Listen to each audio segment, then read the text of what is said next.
Professor Wright, and today we're going to be doing a few different science experiments. So, first, let's put on some safety equipment, because of course, safety is first. So, go ahead and roll my sleeves up. Put on my gloves.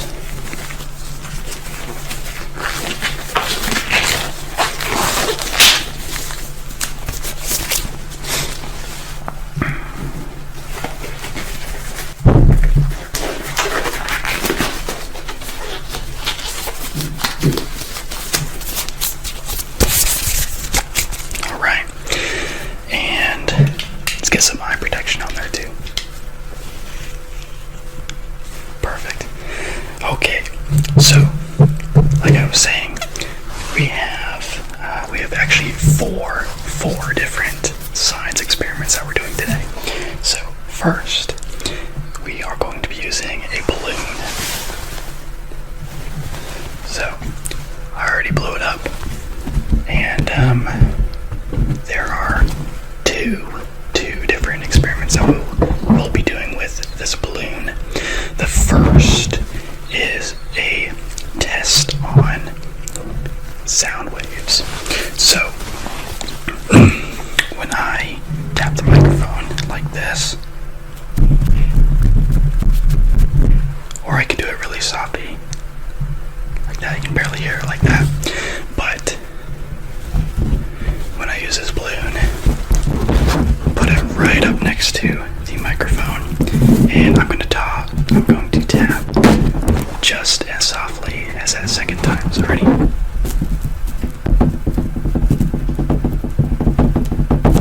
So I was tapping just like this, but the balloon,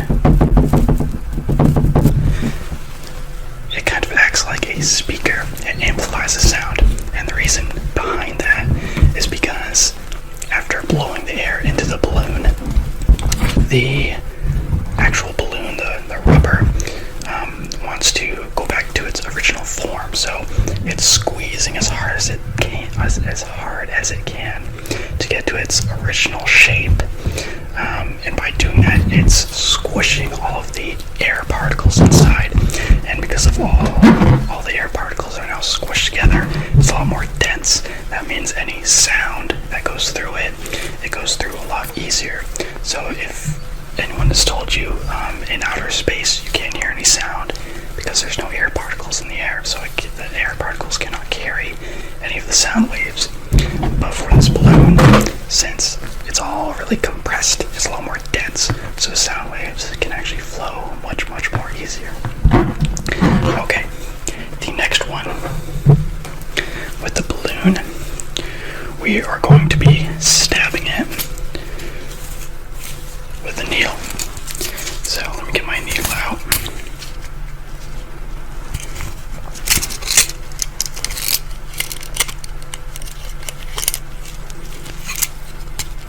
I only need one. Alright. So here's my needle. I'll put that to the side.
first. So usually when you stab a balloon, it pops. But what exactly happens, if you've ever seen a like a slow-mo video of someone popping a balloon or like shooting a balloon or something, you'll notice it works especially well when there's water inside. You can really see it. If there's water inside, as soon as it pops, you can see all the water. It stays where it is, and the balloon actually really just tears and compresses down to its original form like it wants to. So what ends up happening if I stab where this tape is, it prevents the balloon from tearing. That's the reason the balloon pops, is from tearing, not necessarily because air is escaping. So if I stab the balloon right where the tape is, then the tape's going to hold the balloon together. It's going to prevent it from tearing. So in turn, the balloon's not going to pop. I was doing this experiment earlier, and I had poked it in. I only used one strip of paper for that one, so I used 3. Hopefully it'll be a bit better. But I poked it in, worked perfectly fine, and then after a little while, the balloon actually popped because it was starting to tear, and eventually creeped all the way to the edge of the tape, and then it completely popped. So, alright, but we're going to stab the balloon. Okay, ready? Right in the middle.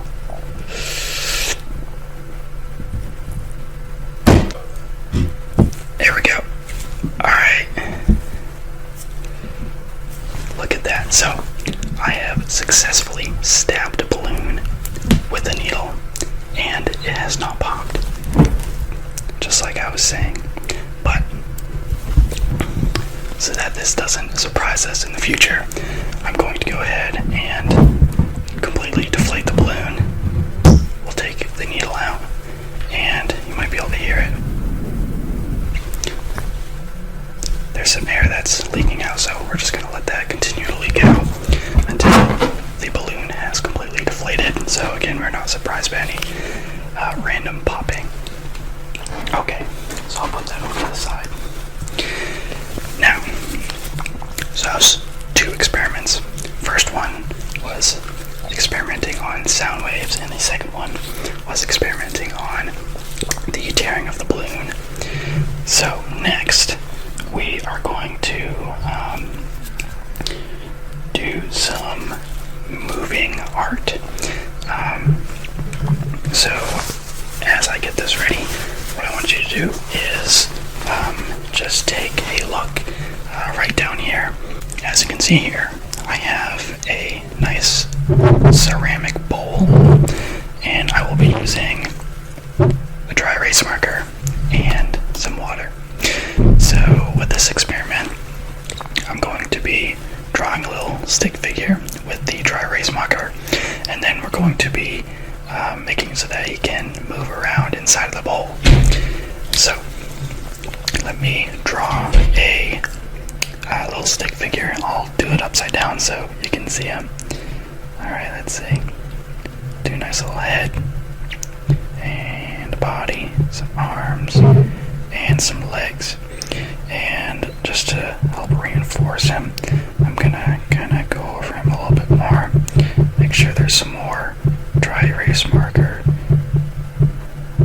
all on him, nice and thick.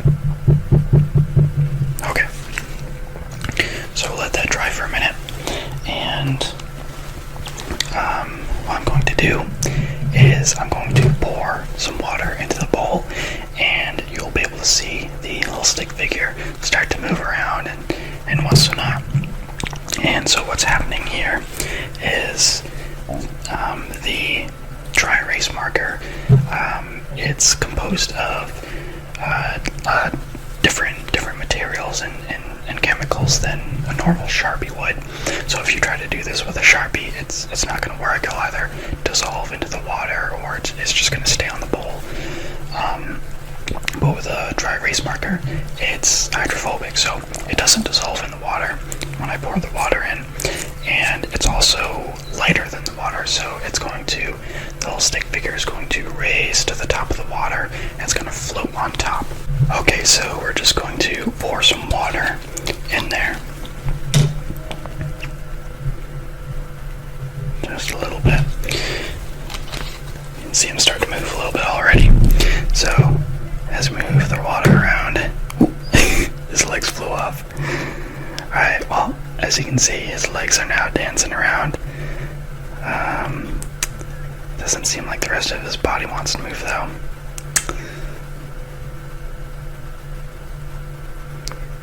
Well, that was a partial success. But once again, it seems the legs were able to kind of lift off. It probably was a matter of drying time, or the amount of dry erase marker that I applied. Could have been the amount of water I put in there too. But it does not dissolve in the water. Oh, now the arm flew off. So the integrity of this little stick figure isn't as great. May have needed to draw it on a little thicker, but I'd have to play around with that a little bit more. But as you can see, it's at least a partial success. Okay, for this last experiment, we're going to be playing around with the surface tension of water. So, what I have here, I have, of course, my bowl, some water, I have black pepper, and some dish soap. So, I've taken my gloves off as well.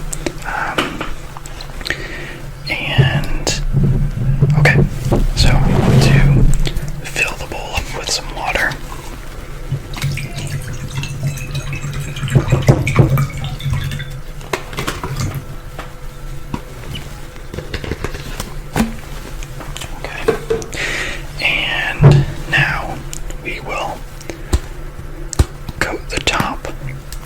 Some black pepper, just like this. Let's get quite a bit in there too. Okay, there we go. It smells very peppery. So, as you can see, we have some black pepper. Now you'll notice the vast majority of the pepper is floating on top of the water. That's also because pepper is hydrophobic. So, well, one, it's hydrophobic, and two, it's also very, very light. So it's able to stay on top of the water. And water is very special because it has a very strong surface tension. So if you notice, if you fill a glass up to like the very, very top, you can actually have the water kind of go above where the top of the glass is, and it's still able to stay inside of it. And that's because it has such a strong surface tension. So that's also why you'll see in ponds, a lot of the insects that are going on top of the water, they're not sinking because of the water's surface tension. So as you can see, the pepper's staying on top. Now, what I'm going to do is just to show that nothing will happen if I poke my finger in. So, put my finger in, nothing special happens. However, dish soap, or really any kind of soap, what makes it such a good cleansing product is because it changes the consistency of the water. So what it does is it tears down that surface tension, and it makes the water molecules able to move around more and be able to pick up and combine with any dirt or grime, so I can lift it off. So if I take a little bit of dish soap on my finger and tap in here, what's going to happen is all the pepper's going to shoot out. And the reason it does this is because, one, pepper is hydrophobic, so it wants to get away from the water as much as possible. And since there's no more or very little surface tension, it allows the pepper to be able to escape to the sides much easier. So let's show you.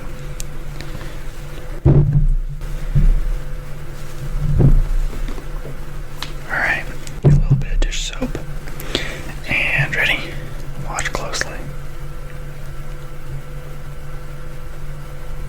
Look at that. So you see, there's now this nice ring, and you can also see a lot more of the pepper has fallen to the bottom of the bowl. That's once again because the surface tension of the water has broken down.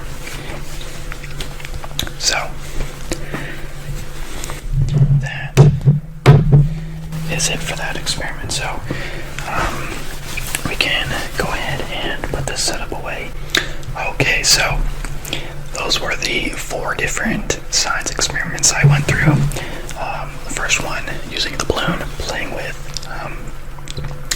sound waves, being able to flow through air particles. We also went through looking at exactly how a balloon pops and being able to poke a needle in without it popping. We looked at the properties of a dry erase marker and how we can make it so that we can have a little art to dance around. And finally, we played around with the surface tension of water so that we can repel pepper to the outsides of the bowl. But that is it for today. I hope you all learned something, and I will see you next time. Today we are doing a little like a roulette wheel. So I have here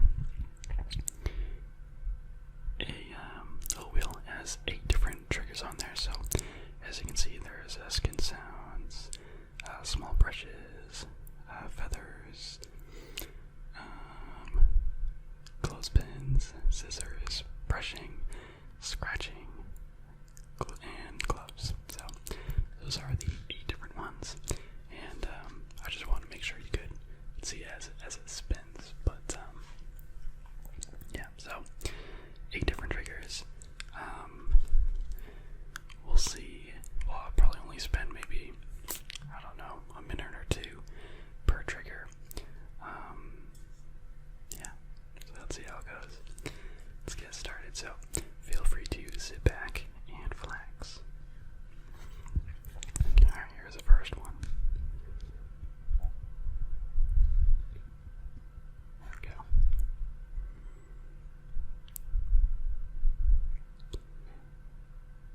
Alright, starting off. Skin sounds.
looking around and not knowing what to do for the next video, and I found clothespins. I was like, well, let's give those a try.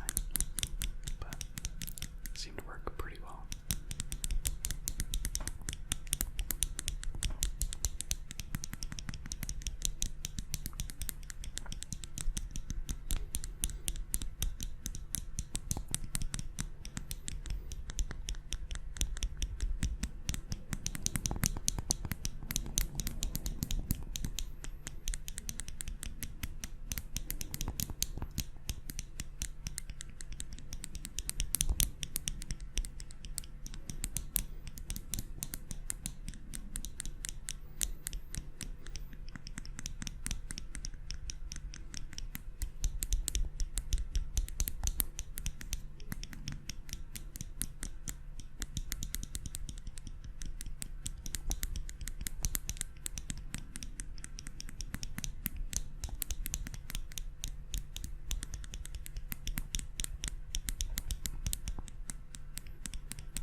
So, we are halfway through current possible list. Got 4 left that we haven't done. Alright. Next one's feathers.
That's it for feathers.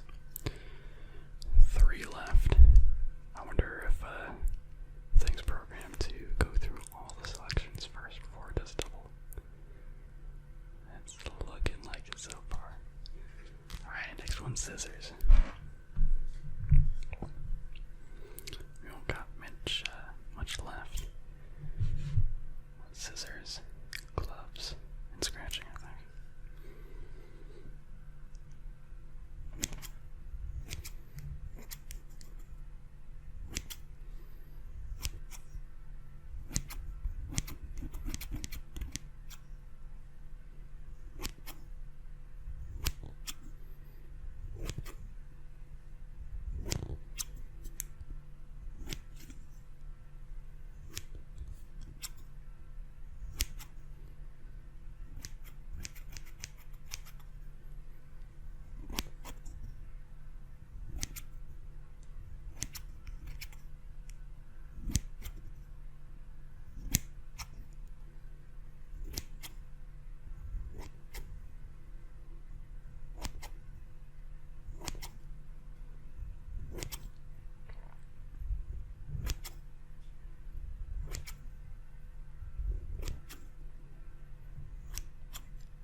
used in the past.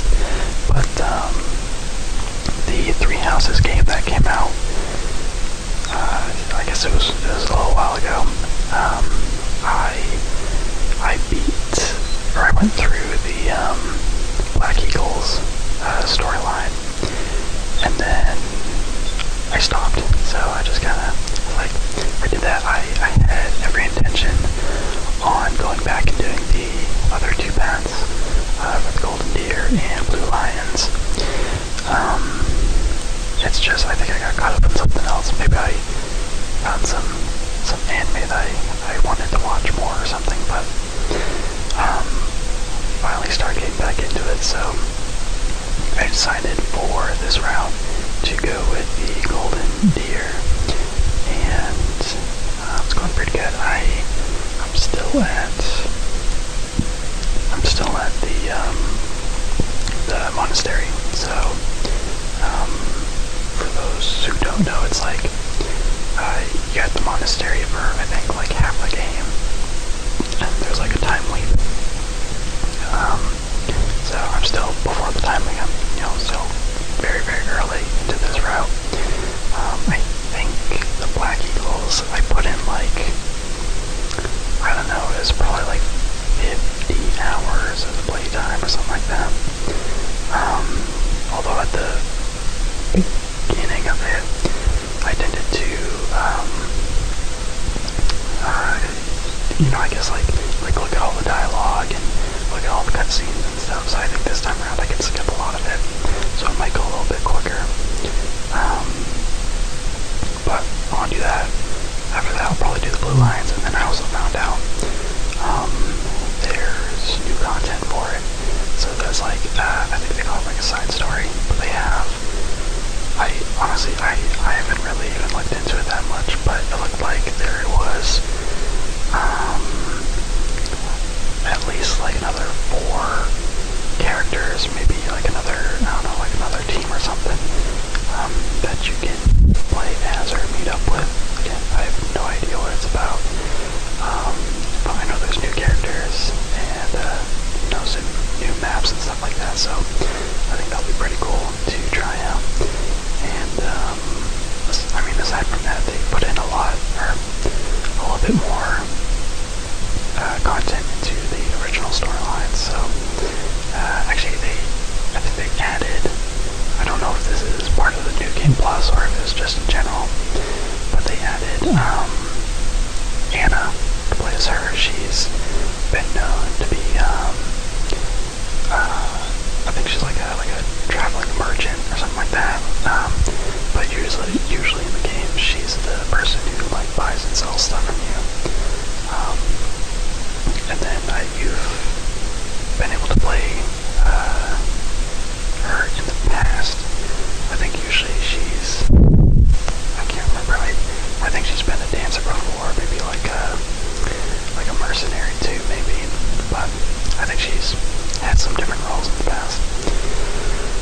And then there's different like outfits and I think different kinds of quests and stuff too. But I'm pretty excited. Starting to get that like Fire Emblem bug again, so that's pretty cool.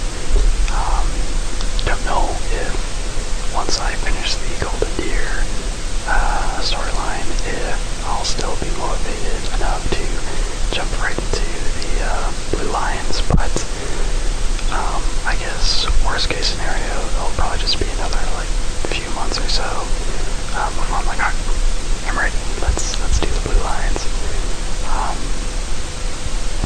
But yeah, so that's pretty good. I would say the house leader, Claude. I think he's pretty cool. He's one of those very like charismatic characters, and I do like how he uses a bow. I don't know, I'm very into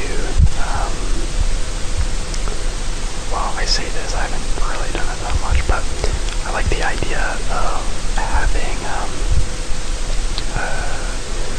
this isn't necessarily specific to Fire Emblem, but like characters or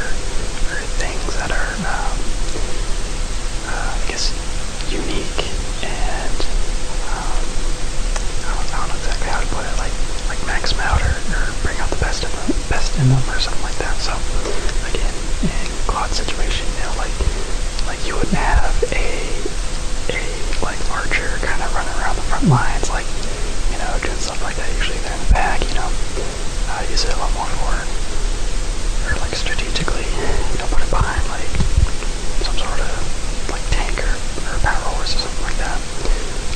But I would like the idea of just completely maxing out all of his stats and just like having him like right behind enemy lines and just like taking everyone out as an archer. I think it's a pretty fun idea. I know with the route with the Black Eagles, I didn't do anything too crazy. But what I did do is I picked one person. Usually I'll do this for Fire Emblem games. I'll pick one person and I'll just max them out, like all the extra stuff that you get. That's like it adds like 7 max health and like an additional like like +1 strength, +1 like speed, doing all these permanent changes. I'll just throw it all on this one person. And so for the Black Eagles, that was Petra. So I turned her into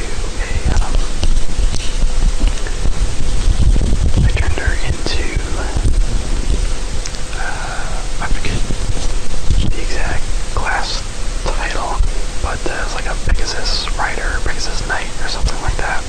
Pegasus Lord, I don't know. Whatever the highest class is where you ride a Pegasus. And she also had, I think I gave her something where she gained like an extra, like she can move an extra space, and also she couldn't get hurt by arrows. So like this flying character can fly over everything and go like farther than, or like faster than everyone.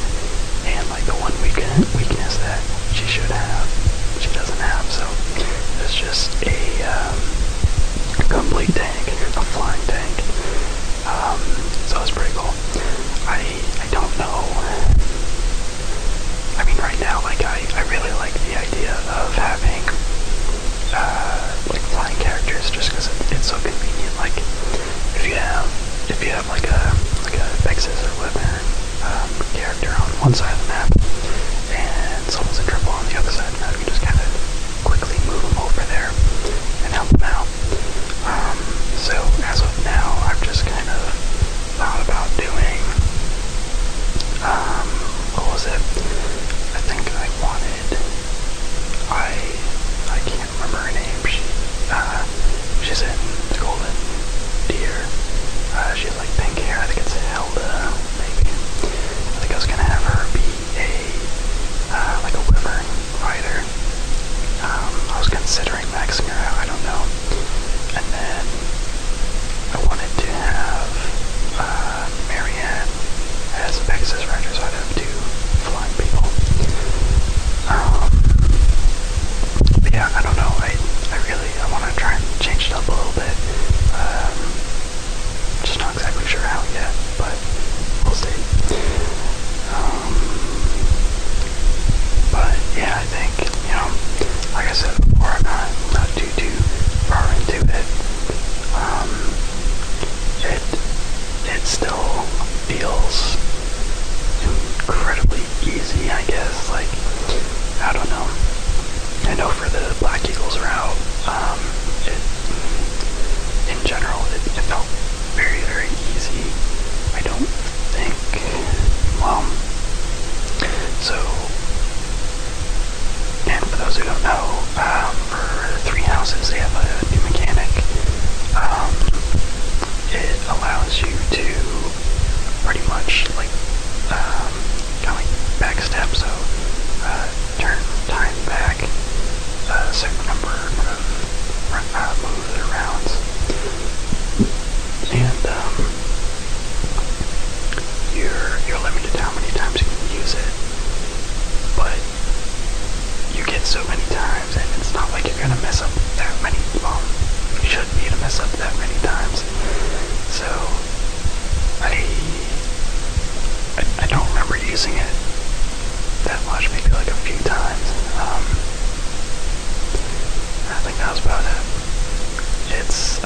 I think the Fire Emblem games nowadays are a lot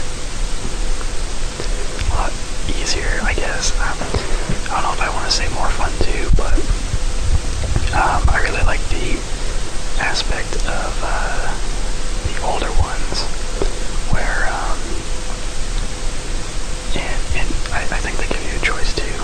They call it like classic mode, where you have all your people, and if they die in a map, like that's it. Like they don't come back.